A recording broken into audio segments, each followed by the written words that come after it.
किसको पता था कि प्रेसिडेंट कैंडिडेट का नाम जब घोषित किया जाएगा तो पूरे बिहार ही नहीं पूरे भारत में बवाल मच जाएगा।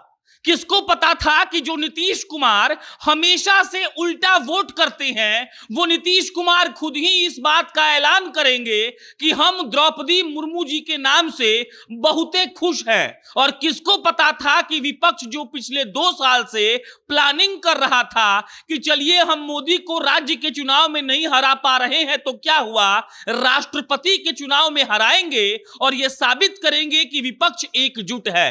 ये सब कयासों पर अब पानी फिर गया है और जिस तरीके से पूरे भारत से द्रौपदी मुर्मू जी को समर्थन मिल रहा है, इससे आपको और हमको यह समझना चाहिए कि नरेंद्र मोदी की सरकार कितना सोचती है और किस प्लानिंग के तहत ये लोग काम करते हैं।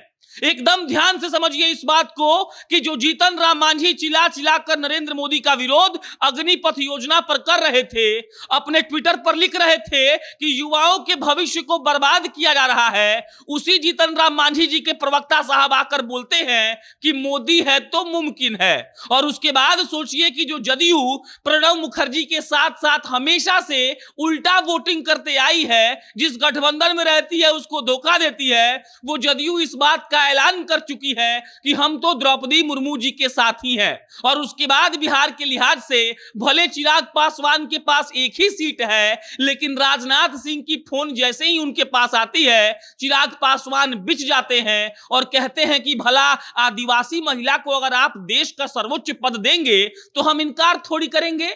अब नमस्कार, मेरा नाम प्रशांत राय है, आप जनता जंक्शन देख रहे हैं।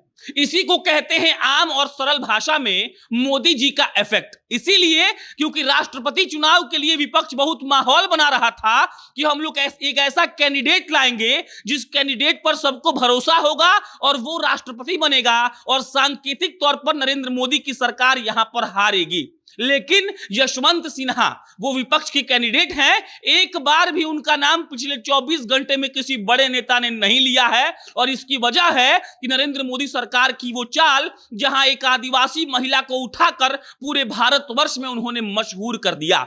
जनता दल यूनाइटेड, हम यानी कि हिंदुस्तानी अवाम मोर्चा, लोजपा रामविलास, लोक जनशक्ति पार्टी रामविलास, जदयू यानी कि जनता दल यूनाइटेड। और उसके बाद अगर आप झारखंड का रुख करना चाहते हैं तो खबर जान लीजिए कि भीतर खाने से यह खबर आई है कि जो हेमंत सोरेन साहब हैं वो भी इसका समर्थन करेंगे।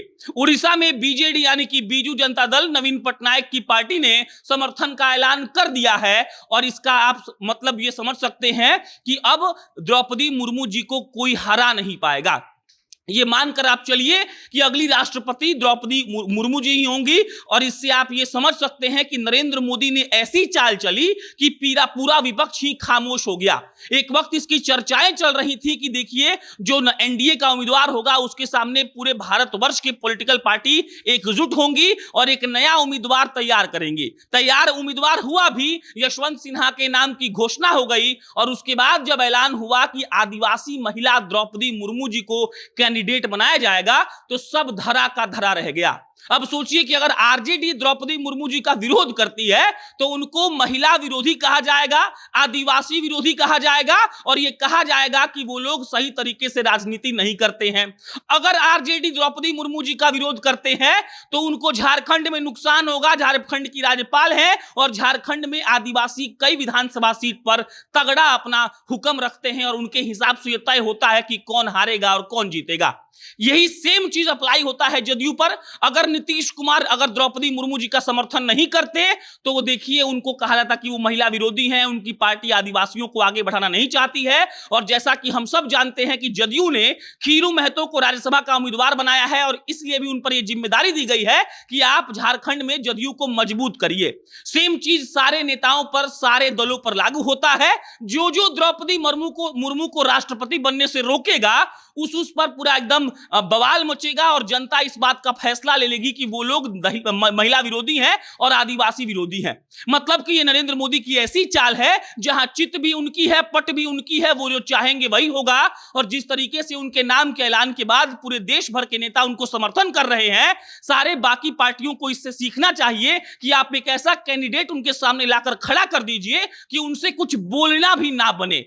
आज जदयू, आज हम, आज लोजपा, आज सारी पार्टियां इसीलिए द्रौपदी मुर्मू जी का समर्थन कर रहे हैं, क्योंकि उनको पता है कि एक महिला जो टीचर थी, एक महिला जो सरकारी नौकरी कर रही थी, उसको ससुराल वाले ने नौकरी से निकलवा दिया, वो महिला अगर देश के सर्वोच्च पद पर बैठेगी तो कितना बेहतरीन नजारा होगा। द्रौपदी मुर्मू जी की बेटी कहती हैं कि कल जब फोन आया तो द्रौपदी जी शुक्रिया भी नहीं बोल पाई नरेंद्र मोदी को, और सिर्फ उनकी आंखों से आंसू टपक रहे थे। ये सारी कहानियां भारत के बच्चे बच्चे तक पहुंच रही है, और सबको ये मालूम चल रहा है कि देश का अंतिम व्यक्ति भी देश के प्रथम व्यक्ति बनने का काबिलियत रखता है। और नरेंद्र मोदी ने ऐसा चाल चला है कि विपक्ष धराशायी हो गया है। उनको ये समझ नहीं आ रहा है कि वो क्या डिसीजन ले। अगर वो विरोध करते हैं तो जनता के नजर में खराब होंगे, अगर वो समर्थन करते हैं तो नरेंद्र मोदी की चाल कामयाब हो जाएगी। बाकी अब लमसम यह तय हो गया है कि द्रौपदी मुर्मू जी देश की अगली राष्ट्रपति होंगी, बस इस पर आधिकारिक मुहर लगना बाकी है। इस खबर पर अन्य कोई अपडेट आएगा तो आपको हम इत्तला करेंगे। मेरा नाम प्रशांत राय है, आप जनता जंक्शन देख रहे हैं। बहुत बहुत धन्यवाद।